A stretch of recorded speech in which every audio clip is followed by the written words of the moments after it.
ಶ್ರೀ ಗುರುಭ್ಯೋ ನಮಃ. ಹರಿ ಓಂ. ಸಚ್ಚಿದಾನಂದರೂಪಾಯ ವಿಶ್ವೋತ್ಪತ್ತ್ಯಾದಿಹೇತವೇ ತಾಪತ್ರಯ ವಿನಾಶಾಯ ಶ್ರೀಕೃಷ್ಣಾಯ ವಯಂ ನಮಃ. ಪರಮಾತ್ಮನ ಪಾದಪದ್ಮಗಳಿಗೆ ಭಕ್ತಿಪೂರ್ವಕ ಪ್ರಣಾಮಗಳನ್ನು ಅರ್ಪಿಸಿ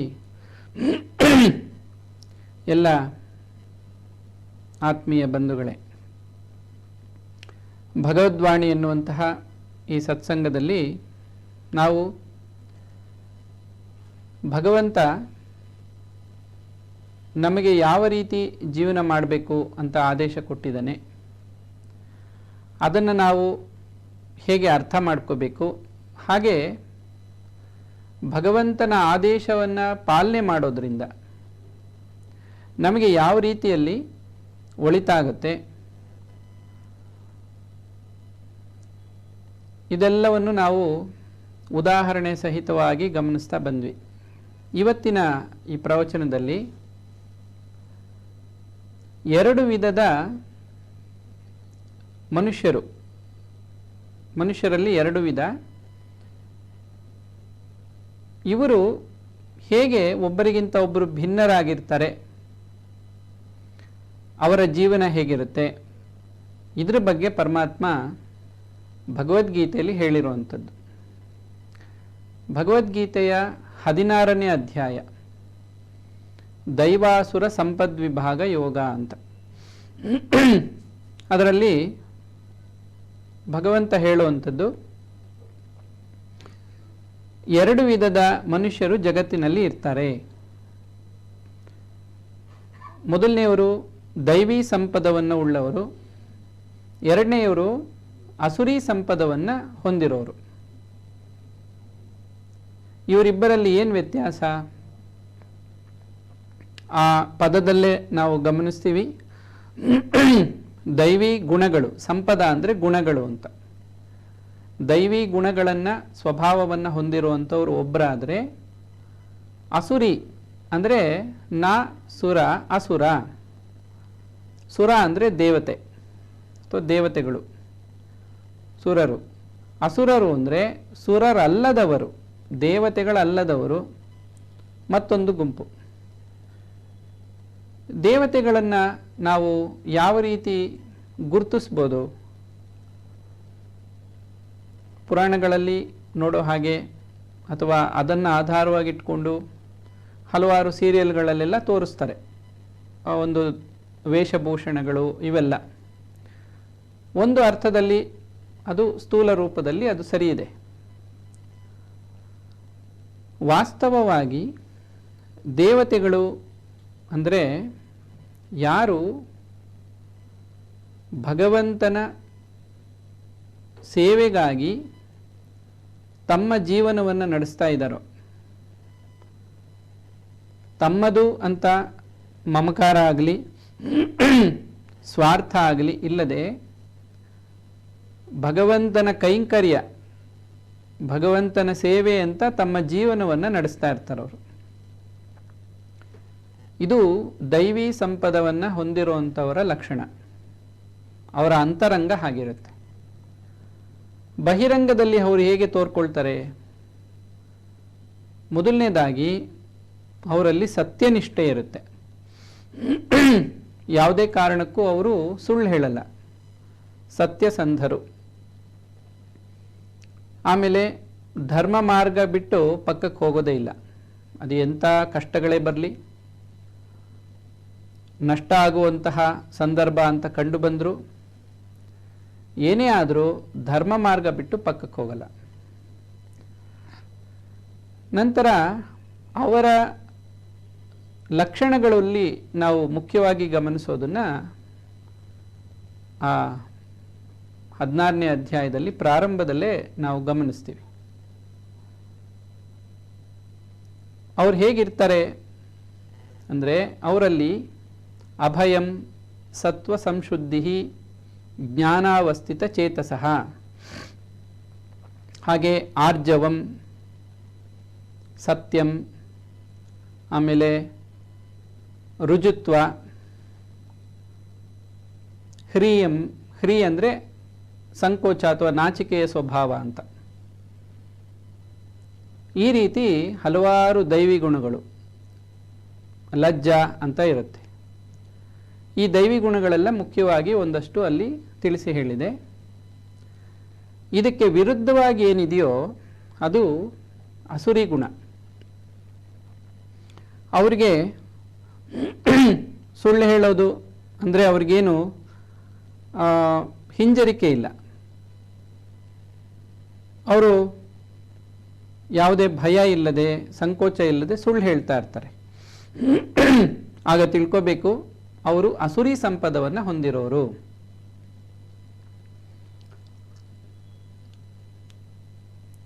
ಅವರ ಮಾತು ಮತ್ತು ಕೃತಿ ಬೇರೆ ಬೇರೆ ಥರ ಇರುತ್ತೆ. ಅವರು ಹೇಳೋದೇ ಒಂದು, ಮಾಡೋದೇ ಒಂದು. ಮಾತು ಕೊಡ್ತಾರೆ, ಮಾತಿಗೆ ತಪ್ಪಿ ನಡೀತಾರೆ. ಮನಸ್ಸಿನಲ್ಲಿ ಏನೋ ಇಟ್ಕೊಂಡಿರ್ತಾರೆ, ಹೊರಗಡೆ ಏನೋ ಮಾತಾಡ್ತಿರ್ತಾರೆ. ಈ ಸ್ವಭಾವ ಇದ್ದರೆ ಅದನ್ನು ರುಜುತ್ವ ಅಂತ ಕರೆಯಲ್ಲ. ರುಜುತ್ವ ಅಂದರೆ ಮನಸ್ಸು, ಮಾತು, ಕೃತಿ ಒಂದೇ ರೀತಿ ಇದ್ದರೆ ಅವರನ್ನು ರುಜುತ್ವ, ಆರ್ಜವಂ ಅಂತೆಲ್ಲ ಕರೀತಾರೆ, ಸರಳತೆ. ಅಸುರಿ ಸಂಪದವನ್ನು ಹೊಂದಿರೋರಲ್ಲಿ ಅಭಿಮಾನ ತುಂಬ ಇರುತ್ತೆ. ಅವರಿಗೆ ಸ್ವಲ್ಪ ಯಾರಾದರೂ ಒಂದು ಮಾತು ವ್ಯತ್ಯಾಸ ಮಾತಾಡಿದ್ರೂ ಬಹಳ ಬೇಗ ಅವರು ಉದ್ರಿಕ್ತರಾಗ್ತಾರೆ. ಕಾರಣ ಏನು ಅಂದರೆ ಅವರಲ್ಲಿ ಅಭಿಮಾನ, ಅತಿಯಾದ ಅಭಿಮಾನ ಇರುತ್ತೆ. ಆ ಅಭಿಮಾನ ಅನ್ನೋದು ಅತಿಯಾದಾಗ ಅದನ್ನು ದುರಭಿಮಾನ ಅಂತ ಕರೆಯಲ್ಪಡುತ್ತೆ. ಹಾಗೆ ಅವರಿಗೆ ಅತೃಪ್ತಿ ಇರುತ್ತೆ. ಅಸುರಿ ಸಂಪದ ಇರೋರಿಗೆ ಎಷ್ಟೇ ಸಿಕ್ಕಿದ್ರೂ ಇನ್ನೂ ಹೆಚ್ಚಿಗೆ ಬೇಕು, ಇನ್ನೂ ಸಾಲದು ಅನ್ನುವಂಥ ಭಾವ ಇರುತ್ತೆ. ದೈವಿ ಸಂಪದವನ್ನು ಹೊಂದಿರೋರಿಗೆ ತೃಪ್ತಿ ಇರುತ್ತೆ. ಎದುರುಚ್ಚಾಲಾಭ ಸಂತುಷ್ಟವು, ಏನು ಸಿಕ್ಕಿದೆಯೋ ಭಗವಂತ ಏನು ಕೊಟ್ಟಿದ್ದಾನೋ ಅದರಲ್ಲಿ ತೃಪ್ತಿಯಿಂದ ಅವರು ಜೀವನ ಮಾಡ್ತಾ ಇರ್ತಾರೆ. ಅಸುರಿ ಸಂಪದ ಇರೋರಲ್ಲಿ ಮತ್ತೊಂದು ಗುಣ ಏನು ಅಂದರೆ ಅವರಿಗೆ ತಮ್ಮ ಜೀವನಕ್ಕೆ ಮಾತ್ರ ಅವರು ಪ್ರಾಮುಖ್ಯತೆ ಕೊಡ್ತಾರಷ್ಟೆ. ತಮ್ಮ ಹಾಗೆ ಇತರ ಮನುಷ್ಯರು ಅವರ ಜೀವನ ಕಷ್ಟದಲ್ಲಿದ್ದರೆ ಅವ್ರಿಗೆ ಯಾವುದಾದ್ರೂ ಒಂದು ರೀತಿಯಲ್ಲಿ ಅವರಿಗೆ ಸೇವೆ ಮಾಡೋಣ, ಒಳ್ಳೇದು ಮಾಡೋಣ, ತನ್ನಿಂದ ಬೇರೆಯವರಿಗೆ ತೊಂದರೆ ಆಗದ ಹಾಗೆ ನಡ್ಕೊಳ್ಳೋಣ ಅನ್ನುವಂಥದ್ದು ಅವ್ರಿಗಿರಲ್ಲ. ಹಿಂಸಾ ಪ್ರವೃತ್ತಿ ಇರುತ್ತೆ. ಸೊ ಹೀಗೆ ದೈವಿ ಸಂಪದ, ಅಸುರಿ ಸಂಪದ, ಇದನ್ನು ಹಲವಾರು ಶ್ಲೋಕಗಳಲ್ಲಿ ಪರಮಾತ್ಮ ವಿವರಿಸಿ ಹೇಳಿರೋದು ನಮಗಲ್ಲಿ ಕಂಡುಬರುತ್ತೆ. ಈಗ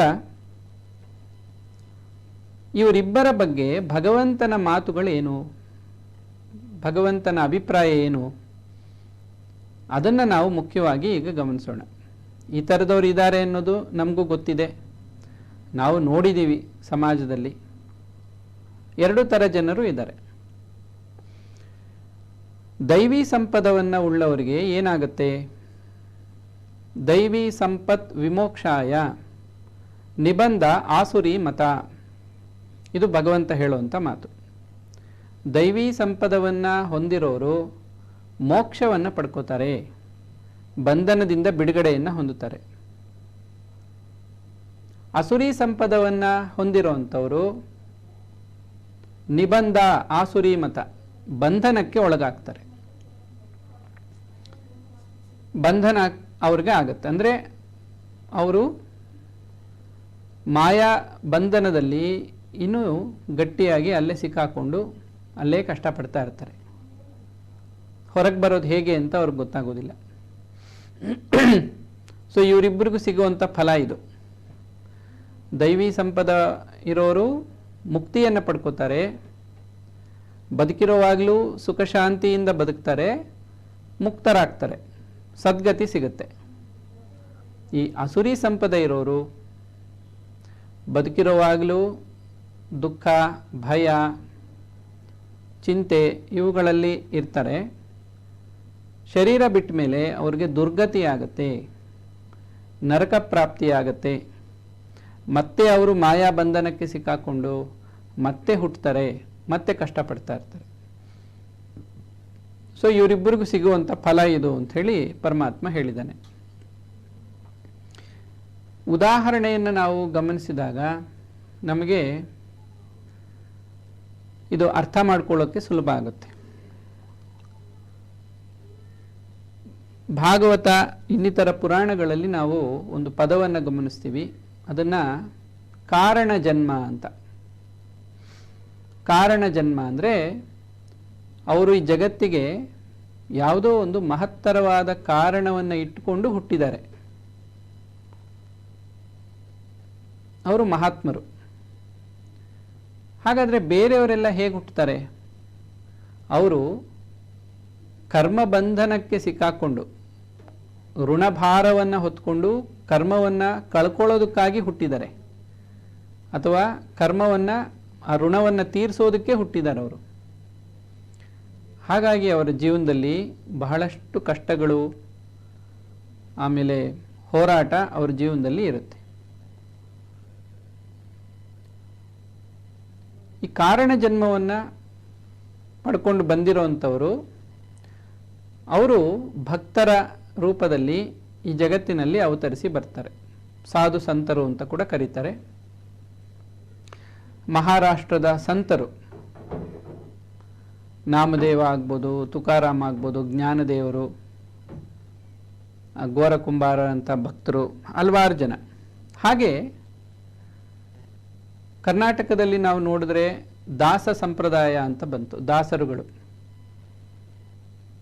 ಹಲವಾರು ಜನ ದಾಸರು ನಾವು ನೋಡ್ತೀವಿ. ಅವರ ಹೆಸರುಗಳು ಬಹಳಷ್ಟಿದೆ. ತಮಿಳ್ನಾಡಲ್ಲಿ ಆಳ್ವಾರರು ಅಂತ, ಅವರು ಕೂಡ ಭಗವದ್ಭಕ್ತರು. ಅವರು ಬಹಳಷ್ಟು ಭಕ್ತಿ ಪ್ರಚಾರ ಮಾಡಿದ್ರು. ಅದೇ ಥರ ಭಾರತದ ಎಲ್ಲ ರಾಜ್ಯಗಳಲ್ಲೂ ಆ ಪ್ರಾಂತ್ಯದಲ್ಲಿ ಹಲವಾರು ಜನ ಭಕ್ತರು ಹುಟ್ಟಿ ಬರ್ತಾರೆ. ಅವರು ಹುಟ್ಟುವಂಥ ಉದ್ದೇಶ ಏನು ಅಂದರೆ ಸಮಾಜದಲ್ಲಿ ಭಕ್ತಿಯನ್ನು ಪ್ರಸಾರ ಮಾಡೋದು, ಜನಗಳಿಗೆ ಭಗವಂತನ ಮಾತುಗಳನ್ನು ತಲುಪಿಸೋದು. ಅವರು ಮಾಡಿದ ತಪ್ಪನೆ ಮಾಡಿಕೊಂಡು ಕಷ್ಟಪಟ್ಟುಕೊಂಡು ಇರ್ತಾರೆ. ಅವರಿಗೆ ಅಧ್ಯಾತ್ಮವನ್ನು ತಿಳಿಸ್ಕೊಟ್ಟು ಆ ಕಷ್ಟದಿಂದ ಪಾರಾಗುವಂಥ ದಾರಿಯನ್ನು ತೋರಿಸ್ತಾರೆ ಅವರು. ಅವ್ರಿಗಿನ್ಯಾವ ಋಣ ಆಗಲಿ, ಬಂಧನ ಆಗಲಿ, ಚಿಂತೆ ಆಗಲಿ ಇರಲ್ಲ. ಉದಾಹರಣೆ ನಾವು ನೋಡೋದಾದರೆ,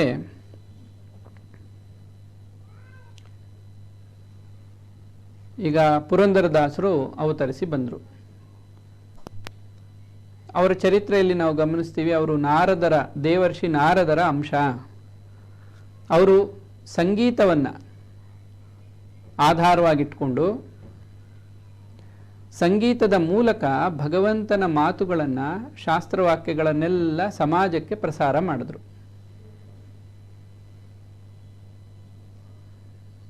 ಸಂಗೀತದ ಮೂಲಕ ಜನಗಳು ಹಾಡ್ಕೋತಾ ಅದನ್ನು ಅರ್ಥ ಮಾಡ್ಕೊಳ್ತಾರೆ ಸುಲಭವಾಗಿ ಅಂತ.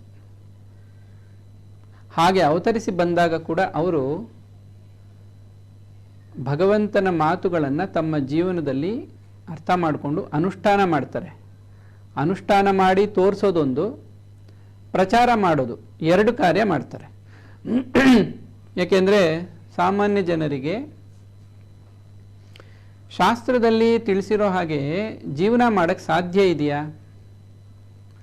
ಇದೆಲ್ಲ ಶಾಸ್ತ್ರದಲ್ಲಿ ಹೇಳೋಕ್ಕೆ ಕೇಳಕ್ಕೆ ಚೆನ್ನಾಗಿರುತ್ತೆ, ವಾಸ್ತವಿಕವಾಗಿ ಇದು ಪ್ರಾಕ್ಟಿಕಲ್ ಲೈಫಲ್ಲಿ ಇದು ಸಾಧ್ಯನಾ ಅಂತ ಒಂದು ಪ್ರಶ್ನೆ ಬರುತ್ತೆ ಅವರಿಗೆ. ಸ್ವಾರ್ಥ ಇಲ್ಲದೆ ಶಾಸ್ತ್ರವನ್ನೇ ಆಧಾರವಾಗಿಟ್ಕೊಂಡು ಜೀವನ ಮಾಡ್ತಾ ಇದ್ದರೆ ನಮಗೆ ನಮ್ಮದು ಅಂತ ಏನು ಉಳಿಯುತ್ತೆ? ನಾವು ಸುಖವಾಗಿರೋಕ್ಕೆ ಸಾಧ್ಯನಾ ಅನ್ನುವಂಥ ಪ್ರಶ್ನೆ ಇರುತ್ತೆ. ಇದೇ ನಿಜವಾದ ಜೀವನ, ಇದರಿಂದಲೇ ನಿಜವಾದ ಸುಖ. ಭಗವಂತನ ಮಾತುಗಳನ್ನು ಆಧರಿಸಿಯೇ ನಾವು ಜೀವನವನ್ನು ರೂಪಿಸ್ಕೋಬೇಕು. ನೋಡಿ, ಹೀಗಿರಬೇಕು ಜೀವನ ಅಂತ ಇವರು ಪ್ರತ್ಯಕ್ಷವಾಗಿ ಆ ಜೀವನವನ್ನು ಮಾಡ್ತಾರೆ. ಹಾಗೆ ಜೀವನವನ್ನು ನಡೆಸಿ ಒಂದು ಮಾದರಿಯನ್ನು ಇಟ್ಟು ಸಮಾಜದಲ್ಲಿ ನೋಡಿ ಹೀಗಿರಬೇಕು ಜೀವನ ಅಂತ ತೋರಿಸ್ಕೊಟ್ಟು ಹೋಗ್ತಾರೆ. ಅದರಲ್ಲಿ ಎರಡು ಥರ ಇರ್ತಾರೆ. ಒಂದು ಬಾಲ್ಯದಲ್ಲೇ ಸನ್ಯಾಸವನ್ನು ತ್ಯಾಗ ಮಾಡಿ ಸನ್ಯಾಸ ಸ್ವೀಕರಿಸಿ ಅಧ್ಯಾತ್ಮದಲ್ಲಿ ಜೀವನ ಮಾಡಿ ಸಮಾಜಕ್ಕೆ ಕೊಡುವಂಥ ಒಂದು ಉದಾಹರಣೆ ಒಂದಿದೆ. ಆದರೆ ಹೆಚ್ಚಿನ ಮಂದಿ ಗೃಹಸ್ಥಾಶ್ರಮವನ್ನು ಸ್ವೀಕರಿಸಿ ಸಂಸಾರದ ಕಷ್ಟಗಳು ತಾಪತ್ರಯ ಅಂತೇನು ಕರೀತಾರೋ ಅದೆಲ್ಲ ಇದ್ದರೂ ಕೂಡ ಯಾವುದೇ ಕಾರಣಕ್ಕೂ ಶಾಸ್ತ್ರವಾಕ್ಯವನ್ನು ಮೀರದೆ ಧರ್ಮದಿಂದ ಜೀವನ ಮಾಡಿ ಭಗವಂತನನ್ನು ಒಲಿಸ್ಕೊಳ್ತಾರೆ. ಒಂದು ಉದಾಹರಣೆ ಇಡ್ತಾರೆ, ನೋಡಿ ಇದು ಸಾಧ್ಯ. ನೀವು ಗೃಹಸ್ಥಾಶ್ರಮಿಗಳಾಗಿದ್ರೂ ಸಂಸಾರದಲ್ಲಿದ್ರೂ ಧರ್ಮ ಮಾರ್ಗದಲ್ಲಿ ಜೀವನ ಮಾಡಿ ಸದ್ಗತಿಯನ್ನು ಪಡ್ಕೊಳ್ಳೋಕ್ಕೆ ಸಾಧ್ಯತೆ ಇದೆ. ಒಂದು ಉದಾಹರಣೆ ಬೇಕಲ್ಲ, ಹೀಗಿರ್ಬೋದು ಅಂತ. ಈ ಎರಡು ಥರದ ಜೀವನವನ್ನು ಮಾಡ್ತಾರೆ. ಬಾಲ್ಯದಲ್ಲಿಯೇ ಬ್ರಹ್ಮಚರ್ಯದಿಂದ ನೇರವಾಗಿ ಸನ್ಯಾಸಕ್ಕೆ ಬರ್ತಾರೆ, ಬ್ರಹ್ಮಚರ್ಯದಿಂದ ಗೃಹಸ್ಥಾಶ್ರಮಕ್ಕೆ ಹೋಗಿ ಅಲ್ಲಿ ತ್ಯಾಗ ಜೀವನವನ್ನು ಮಾಡ್ತಾ ಗೃಹಸ್ಥಾಶ್ರಮಿಗಳಿಗೂ ಕೂಡ ಮುಕ್ತಿ ಪಡ್ಕೊಳ್ಳೋದಕ್ಕೆ ಸಾಧ್ಯತೆ ಇದೆ. ಅವರು ಕೂಡ ಭಗವಂತನನ್ನು ಕಾಣಬಹುದು. ಸಂಸಾರದಲ್ಲಿದ್ದರೂ ಕೂಡ ಸುಖ ಶಾಂತಿಯಿಂದ ಬದುಕೋ ವಿಧಾನ ಹೇಗೆ ಅಂತ ತೋರಿಸ್ಕೊಟ್ಟು ಹೋಗ್ತಾರೆ. ಸೊ ಇಂತಹ ಮಹಾತ್ಮರು ಜಗತ್ತಿಗೆ ಬಂದಾಗ ಅವರನ್ನು ಗುರುತಿಸೋರು ಬಹಳ ವಿರಳ. ಒಂದು ಮಾತಿದೆ, ಮಹಿಮೆಯನ್ನು ಅರಿಯುವುದು. ಯಾರಲ್ಲಿ ಮಹಿಮೆ ಇರುತ್ತೋ, ಜ್ಞಾನ ಇರುತ್ತೋ ಅವರು ಮತ್ತೊಬ್ಬ ಜ್ಞಾನಿಯನ್ನು ಗುರುತಿಸ್ತಾರೆ. ಯಾರಲ್ಲಿ ಭಗವದ್ಭಕ್ತಿ ಇರುತ್ತೋ ಅವರು ಮತ್ತೊಬ್ಬ ಭಕ್ತನನ್ನು ಸುಲಭವಾಗಿ ಗುರುತಿಸ್ತಾರೆ, ಇವರು ಭಕ್ತರು ಅಂತ. ಹಾಗೆ ಕೆಲವರಿಗೆ ಅರ್ಥ ಆಗುತ್ತೆ ಇವರ ಮಹಿಮೆ. ಹಾಗಾಗಿ ಅವರ ಜೀವನದಲ್ಲಿ ಹಲವಾರು ಪರೀಕ್ಷೆಗಳು ಬರುತ್ತೆ. ಜನಗಳು ಇವ್ರ ಮಹಿಮೆಯನ್ನು ಅರ್ಥ ಮಾಡಿಕೊಳ್ಳದೆ ಅವ್ರಿಗೆ ಹಲವಾರು ಥರ ತೊಂದರೆಗಳನ್ನ ಕೊಡ್ಬೋದು, ಏನೇನೋ ಅವಮಾನ ಮಾಡ್ಬೋದು, ಏನೆಲ್ಲ ಆಗ್ತಾ ಇರುತ್ತೆ. ಆದರೆ ಅದು ಯಾವುದಕ್ಕೂ ಅವರು ಜಗ್ಗೋದಿಲ್ಲ. ಏನಂತ ಧೈರ್ಯ ಏನಿರುತ್ತೆ ಅವರಿಗೆ ಅಂದರೆ, ಪುರಂದರದಾಸರು ಹೇಳ್ತಾರೆ, ತಂದೆ ನೀ ತಂದೆ ನಾ ಬಂದೆ ನಾ ನಿನ್ನ ಹಿಂದೆ. ಭಗವಂತ ನನ್ನನ್ನು ಈ ಜಗತ್ತಿಗೆ ಕರ್ಕೊಂಡ್ಬಂದಿದ್ದಾನೆ, ನನ್ನ ಜೊತೆಗೇ ಭಗವಂತ ಇದ್ದಾನೆ, ಹೆಜ್ಜೆ ಹೆಜ್ಜೆಗೂ ನನ್ನನ್ನು ಕಾಪಾಡ್ತಾ ಇದ್ದಾನೆ. ಹಾಗಾಗಿ ನನಗೆ ಯಾವ ಭಯವೂ ಇಲ್ಲ. ನಾನು ನಿಶ್ಚಿಂತನಾಗಿ ಧರ್ಮವನ್ನು ಅನುಷ್ಠಾನ ಮಾಡಿ ಭಗವಂತನ ಆದೇಶವನ್ನು ಪಾಲನೆ ಮಾಡಿ ನನ್ನ ಒಂದು ಜೀವನವನ್ನು ನಾನು ಮುಗಿಸ್ಬೋದು, ಒಂದು ಆದರ್ಶವನ್ನು ಸಮಾಜಕ್ಕೆ ಕೊಡಬಹುದು ಅನ್ನುವಂಥದ್ದನ್ನು ಅವರು ಕಂಡುಕೊಂಡು ಧೈರ್ಯವಾಗಿ ಜೀವನವನ್ನು ಮಾಡ್ತಾರೆ. ಧರ್ಮಕ್ಕೆ 10 ಲಕ್ಷಣಗಳಿದೆಯಂತೆ. ಅದರಲ್ಲಿ ಮೊದಲನೇದೇ ಧೃತಿ ಅಂತ. ಧೃತಿ ಅಂದರೆ ಧೈರ್ಯ ಅಂತ. ಧೈರ್ಯಂ ಸರ್ವತ್ರ ಸಾಧನಂ. ನಿಜವಾಗಿ ಭಗವದ್ಭಕ್ತರು ಜ್ಞಾನಿಗಳಿಗೆ ಈ ಧೈರ್ಯ ಇರೋದು. ಅದಕ್ಕೆ ಅವರನ್ನು ಶಾಸ್ತ್ರಗಳಲ್ಲಿ ಧೀರ ಅಂತ ಕರೀತಾರೆ. ಧೀರ ಅಂದರೆ ಧೀಶಕ್ತಿಯನ್ನು ಅಪಾರವಾಗಿ ಹೊಂದಿರುವಂಥವರು ಧೀರ ಅಂತ. ಭಗವಂತ ಅವರನ್ನು ಜಗತ್ತಿಗೆ ಕಳಿಸಿದ ಮೇಲೆ ಸಮಾಜಕ್ಕೆ ಪೂರಕವಾಗಿ ಅವರಿಂದ ಉದ್ಧಾರ ಆಗಬೇಕಾಗಿರೋ ಕಾರ್ಯಗಳೆಲ್ಲವನ್ನು ಕೂಡ ಅವನು ಮೊದಲೇ ರೂಪಿಸಿ ಅವರನ್ನು ಕಾಪಾಡ್ತಾ ಅವರ ಮೂಲಕ ಸಮಾಜಕ್ಕೆ ಒಂದು ದೊಡ್ಡ ಸಂದೇಶವನ್ನು ಕೊಡೋದಕ್ಕೆ ಏನು ಬೇಕೋ ಆ ರೀತಿಯಲ್ಲಿ ಎಲ್ಲ ವ್ಯವಸ್ಥೆಯನ್ನು ಮಾಡಿರ್ತಾನೆ. ಇದು ಇವ್ರಿಗೆ ಗೊತ್ತಿರುತ್ತೆ, ಹಾಗಾಗಿ ನಿರ್ಭಯವಾಗಿರ್ತಾರೆ. ಇಂತಹ ಭಕ್ತರ ಚರಿತ್ರೆಗಳನ್ನು ನಾವು ಓದಿದಾಗ ಅರ್ಥ ಮಾಡಿಕೊಂಡಾಗ ನಮಗೆ ಬಹಳ ಅನುಕೂಲ ಆಗುತ್ತೆ. ಇಂಥ ಕೆಲವು ಉದಾಹರಣೆಗಳನ್ನು ನಾವು ಗಮನಿಸೋಣ ಒಂದು ಸಣ್ಣ ವಿರಾಮದ ನಂತರ. ಶ್ರೀ ಗುರುಭ್ಯೋ ನಮಃ. ಹರಿ ಓಂ. ಭಗವದ್ವಾಣಿ ಎನ್ನುವಂತಹ ಈ ಸತ್ಸಂಗದಲ್ಲಿ ನಾವು ಇವತ್ತು ಭಗವಂತ ಎರಡು ವಿಧದ ವ್ಯಕ್ತಿಗಳು ಈ ಸಮಾಜದಲ್ಲಿ ಇರ್ತಾರೆ, ಅವರ ಸ್ವಭಾವ ಏನು, ಅವರಿಗೆ ದೊರೆಯುವಂಥ ಫಲ ಏನು, ಇದನ್ನು ಹೇಳಿದ ಮೇಲೆ ಮತ್ತೊಂದು ಮಾತನ್ನು ಪರಮಾತ್ಮ ಹೇಳ್ತಾನೆ. ನನಗೆ ನನ್ನ ಭಕ್ತರು ಅಂದರೆ ಬಹಳ ಪ್ರೀತಿ ಪಾತ್ರರು. ಯಾಕೆ ಅಂದರೆ ಅವರು ನನ್ನನ್ನೇ ಆಶ್ರಯಿಸಿರ್ತಾರೆ. ಮತ್ತೊಂದು ಮಾತು ಇನ್ನೂ ವಿಶೇಷವಾಗಿದೆ. ನಾನು ನನ್ನ ಭಕ್ತರ ದಾಸ. ಭಗವಂತ ಹೇಳೋ ಮಾತು ಭಾಗವತದಲ್ಲಿ, ನನ್ನ ಭಕ್ತರ ಮೇಲೆ ಅಪಾರವಾದ ಪ್ರೀತಿ, ನಾನು ಅವರ ಸೇವೆ ಮಾಡೋದಕ್ಕೆ ಸಿದ್ಧವಾಗಿರ್ತೀನಿ. ಇದೇನು ಹೇಳಿದ್ದಾಯ್ತು, ಸಾಕ್ಷಾತ್ ಪರಮಾತ್ಮ ಈ ಭಕ್ತರ ಸೇವೆ ಮಾಡ್ತಾನ ಅಂದರೆ ಹಲವಾರು ಉದಾಹರಣೆಗಳಲ್ಲಿ ನಾವು ಪ್ರತ್ಯಕ್ಷವಾಗಿ ಕಾಣ್ತೀವಿ. ಹೂವ ತರುವರ ಮನೆಗೆ ಹುಲ್ಲ ತರುವ ಅವ ಲಕುಮೀ ರಮಣ ಇವಾಗಿಲ್ಲ ಗರುವ ಅಂತ ಪುರಂದರದಾಸರು ಹಾಡ್ತಾರೆ. ಭಕ್ತರು ಭಗವಂತನಿಗೆ ಹೂವು ತಂದು ಕೊಟ್ಟರೆ ಆ ಭಕ್ತರ ಸೇವೆ ಏನಿರುತ್ತೋ ಸಾಮಾನ್ಯವಾದ ಕೆಲಸವನ್ನು ಭಗವಂತನೇ ಖುದ್ದಾಗಿ ಮಾಡಿಕೊಡ್ತಾನಂತೆ. ಇನ್ನು ಭಗವಂತನ ಕರುಣೆ ಎಷ್ಟು ಅಂದರೆ, ನನಗೆ ಭಗವಂತನನ್ನು ಕಾಣಬೇಕು, ಭಗವಂತನ ಹತ್ರ ನಾನು ಹೋಗಬೇಕು ಅಂತ ಯಾರು ಆ ಭಾವನೆಯಿಂದ ಸಾಧನೆ ಮಾಡೋ ಪ್ರಯತ್ನ ಮಾಡ್ತಾರೋ, ಸಾಧನೆ ಕೂಡ ಅವ್ರ ತಕ್ಕ ಮಟ್ಟಿಗೆ ಅವ್ರಿಗೆ ಗೊತ್ತಿರೋಷ್ಟು ಮಾಡ್ತಾ ಇರ್ತಾರೆ. ಆದರೆ ತಾಯಿ ಪುಟ್ಟ ಮಗು ನಡೆಯೋದನ್ನು ಕಲಿಬೇಕಾದ್ರೆ ಒಂದೆರಡು ಹೆಜ್ಜೆ ಹಾಕ್ಕೊಂಡು ತಾಯಿ ಹತ್ರ ಬರ್ತಿದ್ದಾಗ ತಾಯಿನೇ ಅದನ್ನು ಹೋಗಿ ಕೈ ಹಿಡಿದು ನಡೆಸ್ತಾಳೆ. ನಡೆಯೋ ಪ್ರಯತ್ನ ಮಾಡ್ತಾ ಇದೆ, ನನ್ನ ಹತ್ರ ಬರ್ತಾ ಇದೆ ಅಂತ. ಹಾಗೆ ತಾಯಿ ಹೃದಯವನ್ನು ಸೃಷ್ಟಿ ಮಾಡಿದಂತಹ ಪರಮಾತ್ಮನಿಗೆ ಇನ್ನಿಂಥ ವಾತ್ಸಲ್ಯ ಇರಬಹುದು.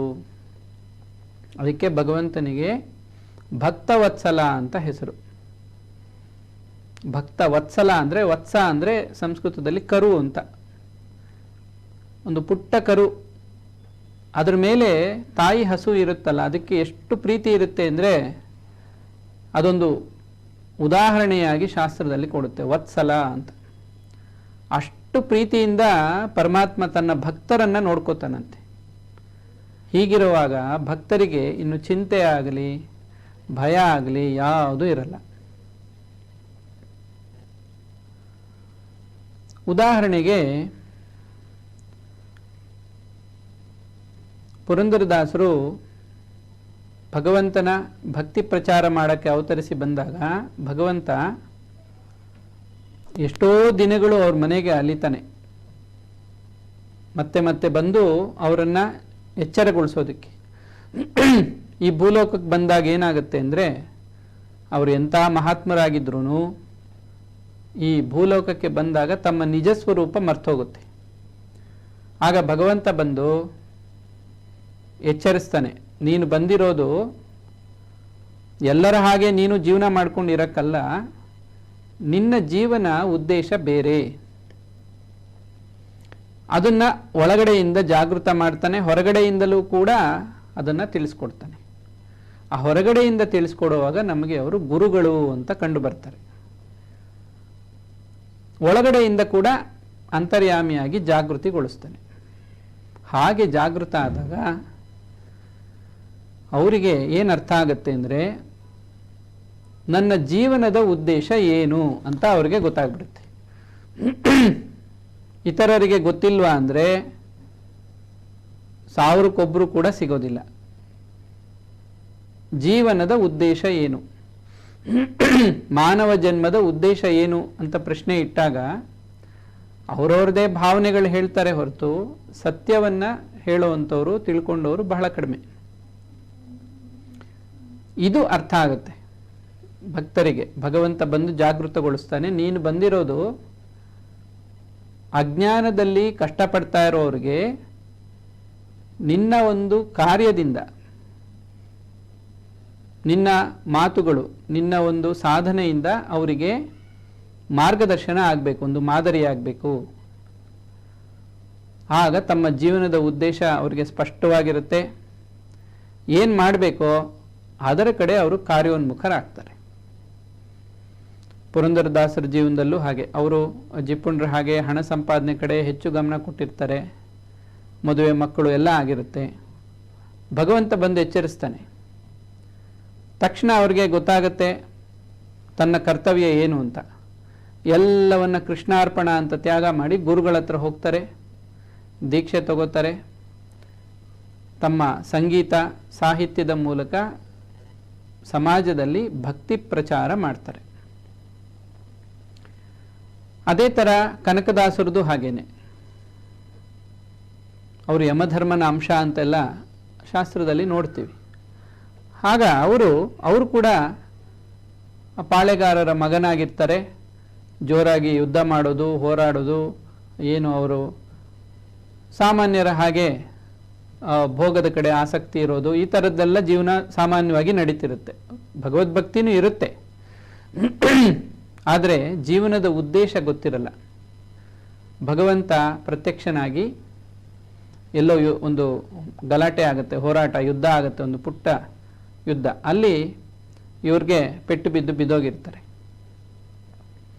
ಭಗವಂತ ಆಗ ದರ್ಶನ ಕೊಟ್ಟು, ನೀನು ನನ್ನ ದಾಸನಾಗು, ನಿನ್ನ ತಾಯಿ ಹರಿಕೆ ಇದು, ಮತ್ತು ನೀನು ಎಷ್ಟೋ ಜನ್ಮಗಳಿಂದ ನನ್ನ ಭಕ್ತ, ನಿನ್ನ ಜೀವನದ ಉದ್ದೇಶ ಇದು ಅನ್ನೋದನ್ನು ತೋರಿಸ್ಕೊಡ್ತಾನೆ. ತಿಳಿಸ್ಕೊಟ್ಟಾಗ ಅವರಿಗೆ ಆತ್ಮಜಾಗೃತಿ ಆಗುತ್ತೆ. ನಂತರ ಅವರು ದಾಸರಾಗಿ ಸಮಾಜದಲ್ಲಿ ಅವರ ಒಂದು ಪಾತ್ರ ಏನಿತ್ತೋ ಭಕ್ತಿಯ ಪ್ರಚಾರ, ಜ್ಞಾನ ಪ್ರಸಾರವನ್ನು ಮಾಡ್ತಾರೆ. ಹಾಗೇನೆ ಅನ್ನಮಾಚಾರ್ಯರು, ಆಂಧ್ರದಲ್ಲಿ ಅನ್ನಮಾಚಾರ್ಯರು ಅಂಥೇಳಿ, ಅವರು ಭಗವಂತನ ನಂದಕಿ ಎನ್ನುವಂಥ ಖಡ್ಗದ ಅಂಶ. ಖಡ್ಗ ಹೇಗೆ ತುಂಡು ಮಾಡುತ್ತೋ ವಸ್ತುಗಳನ್ನು, ಹಾಗೆ ಅಜ್ಞಾನದ ಬಂಧನವನ್ನು, ಪಾಶವನ್ನು ತುಂಡು ಮಾಡುವಂಥ ಸಾಮರ್ಥ್ಯ ಇರುವಂಥ ಜ್ಞಾನಿ ಅವರು ಮರ್ತೋಗಿ ಸಾಮಾನ್ಯರ ಹಾಗೆ ಜೀವನ ಮಾಡ್ತಾ ಇರ್ತಾರೆ. ಮೋಹದಲ್ಲಿ ಸಿಕ್ಕಾಕೊಂಡಿರ್ತಾರೆ. ಅಂದರೆ ಆ ರೀತಿ ಇರ್ತಾರೆ ಅವ್ರ ಜೀವನದಲ್ಲಿ. ಭಗವಂತನೇ ಬಂದು ಅವರನ್ನು ಎಚ್ಚರಗೊಳಿಸ್ತಾನೆ. ತಕ್ಷಣ ಅವ್ರಿಗೆ ಆತ್ಮಜಾಗೃತಿ ಆಗುತ್ತೆ. ನಾನು ಯಾಕೆ ಹುಟ್ಟಿದ್ದೀನಿ ಜಗತ್ತಲ್ಲಿ ಅಂತ ಅರ್ಥ ಆಗುತ್ತೆ. ಅವರ ಜೀವನ ಬದಲಾಗುತ್ತೆ. ಸ್ವಾಮಿ ವಿವೇಕಾನಂದರಂಥವ್ರು ಕೂಡ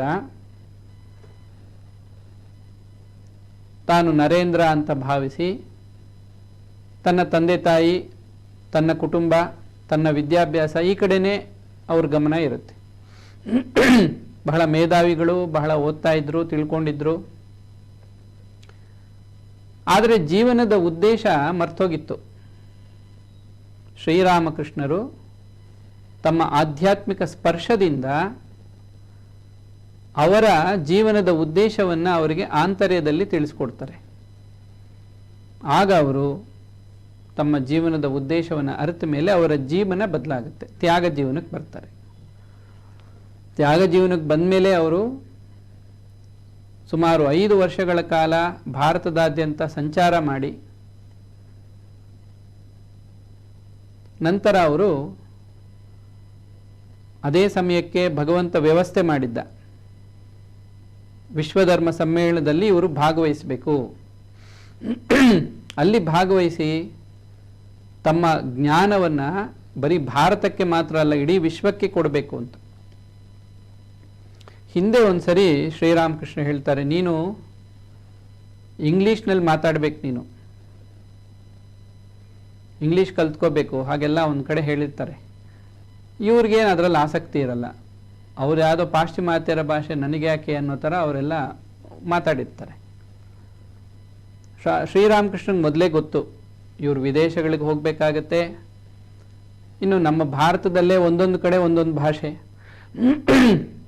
ಬಾಂಗ್ಲಾ ಭಾಷೆಯಲ್ಲಿ ಎಷ್ಟು ಜನಕ್ಕೆ ಅರ್ಥ ಆಗುತ್ತೆ ಹೇಳಿದ್ರೆ. ಕೊನೆಗೆ ಅವರು ಅವರ ಹೆಚ್ಚಿನ ವಿಚಾರಗಳನ್ನು ಸಮಾಜಕ್ಕೆ ಕೊಟ್ಟಿದ್ದು ಇಂಗ್ಲಿಷ್ ಭಾಷೆಯಲ್ಲೇ. ಹೀಗೆ ಅವರು ಅಮೇರಿಕಾದ ಹೋದಾಗ ಅಲ್ಲಿ ಹಲವಾರು ಕಷ್ಟಗಳೆದುರಾದರೂ ಶ್ರೀರಾಮಕೃಷ್ಣರ ಜೊತೆಗಿದ್ದು ಅವರನ್ನು ಕಾಪಾಡಿ ಅವರ ಮೂಲಕ ಒಂದು ಅದ್ಭುತವಾದ ಸಾಧನೆಯನ್ನು, ಒಂದು ಜ್ಞಾನದ ನಿಧಿ ಅವರಲ್ಲಿ ಏನಿತ್ತು ಅದನ್ನೆಲ್ಲ ಎಲ್ಲ ಜನರಿಗೂ ಸಿಗೋ ಹಾಗೆ ಒಂದು ವ್ಯವಸ್ಥೆ ಮಾಡಿ, ನಂತರ ಅವರು ಮುಂದೆ ಬರುವಂಥ ಸಾಧಕರಿಗೆ ಆಶ್ರಯ ಆಗೋದಕ್ಕೊಂದು ಮಠವನ್ನು ಸ್ಥಾಪನೆ ಮಾಡೋ ಹಾಗೆ ಮಾಡಿ ನಂತರ ಅವರು ತಮ್ಮ ಜೀವನವನ್ನು ಮುಗಿಸ್ತಾರೆ. ವಿವೇಕಾನಂದರು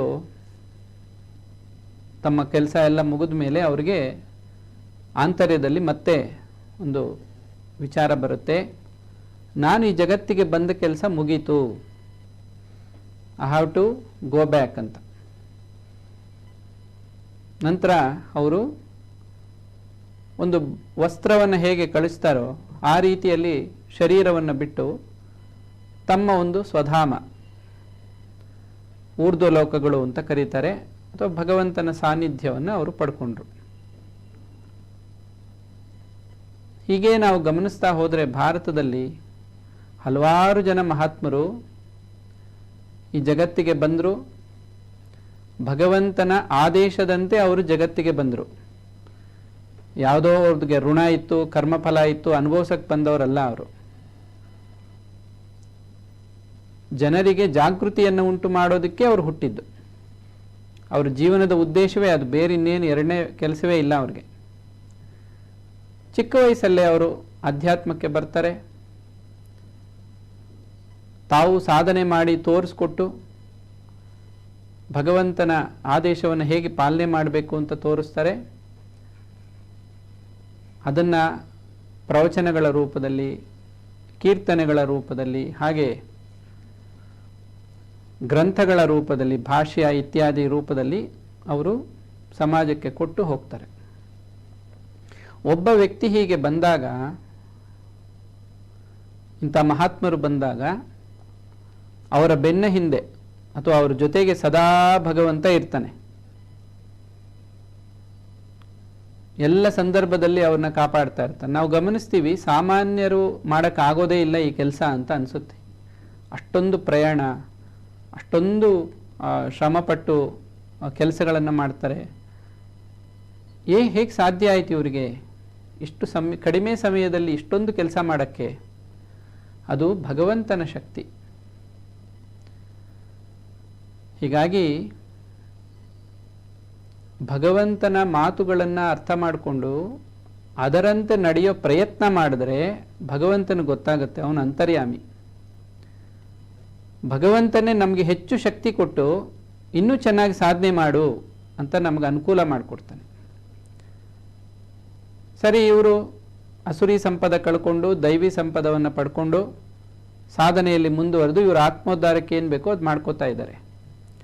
ಆಮೇಲೆ ಭಗವಂತ ಹೇಳ್ತಾನೆ, ಬರೀ ಇಷ್ಟಕ್ಕೆ ಮುಗ್ದಿಲ್ಲ,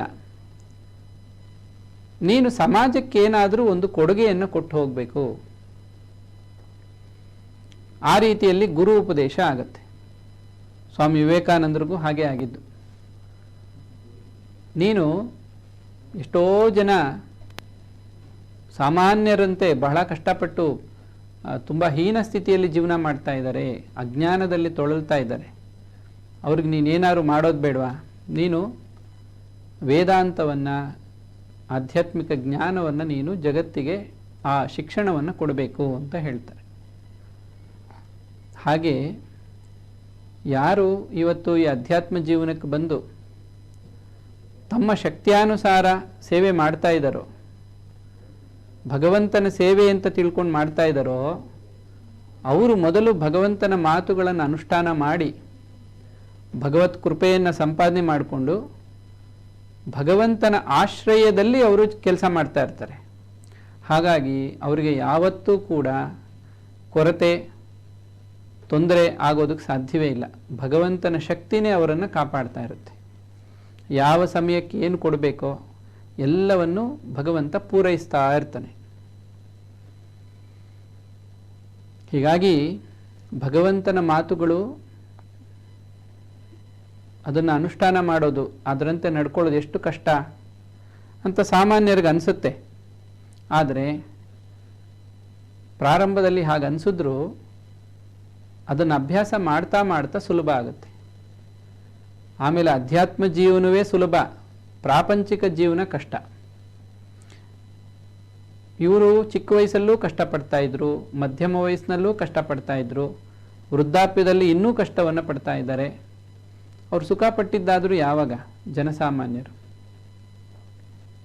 ಆದರೆ ಆಧ್ಯಾತ್ಮಿಕ ವ್ಯಕ್ತಿಗಳು ಪ್ರಾರಂಭದಲ್ಲಿ ಸಾಧನೆ ಮಾಡುವ ಕಷ್ಟ ಅಂತ ತೋರಿದ್ರೂ ಕ್ರಮೇಣ ಆ ಕಷ್ಟಗಳೆಲ್ಲ ಕಳೆದು ಅವರು ಆನಂದದಲ್ಲಿ ನೆಲೆಸಿರ್ತಾರೆ. ಆನಂದವಾಗಿರ್ತಾರೆ, ಶಾಂತವಾಗಿರ್ತಾರೆ, ನಿರ್ಭಯವಾಗಿರ್ತಾರೆ, ನಿಶ್ಚಿಂತೆಯಿಂದ ಇರ್ತಾರೆ. ಹಾಗೆ ಸಮಾಜಕ್ಕೆ ಕೂಡ ಜ್ಞಾನವನ್ನು ಪ್ರಸಾರ ಮಾಡಿ ಸೇವೆಯನ್ನು ಸಲ್ಲಿಸಿ ಒಂದು ದೊಡ್ಡ ಕೊಡುಗೆಯನ್ನು ಕೊಟ್ಟು ಹೋಗ್ತಾರೆ. ಹೀಗಾಗಿ ಭಗವಂತನ ಮಾತುಗಳು ಅನುಷ್ಠಾನ ಯೋಗ್ಯ. ಇದರಿಂದ ಆತ್ಮೋದ್ಧಾರನೂ ಆಗತ್ತೆ, ಸಮಾಜದ ಕಲ್ಯಾಣವೂ ಆಗತ್ತೆ. ಭಕ್ತರ ಚರಿತ್ರೆಗಳನ್ನು ಓದೋದ್ರಿಂದ ನಮಗೆ ಈ ವಿಚಾರದಲ್ಲಿ ಸ್ಫೂರ್ತಿ ಬರುತ್ತೆ. ಬಹಳಷ್ಟು ಭಕ್ತರ ಚರಿತ್ರೆಗಳು ನಮಗೆ ಈಗೆಲ್ಲ ಬಹಳ ಸುಲಭವಾಗಿ ಸಿಗುತ್ತೆ. ಮೊದಲಾದರೆ ಗ್ರಂಥಗಳನ್ನು ನಾವು ಪಡ್ಕೊಳ್ಳೋದೇ ಕಷ್ಟ ಇತ್ತು. ಈಗ ಪ್ರಿಂಟಿಂಗ್ ಮೀಡಿಯಾ ಆಗ್ಬೋದು, ಅದರಲ್ಲಿ ಇತ್ತೀಚೆಗೆ ಡಿಜಿಟಲ್ ಮೀಡಿಯಾ ಬಂದ ಮೇಲೆ ಬಹಳ ಸುಲಭವಾಗಿ ನಮಗೆ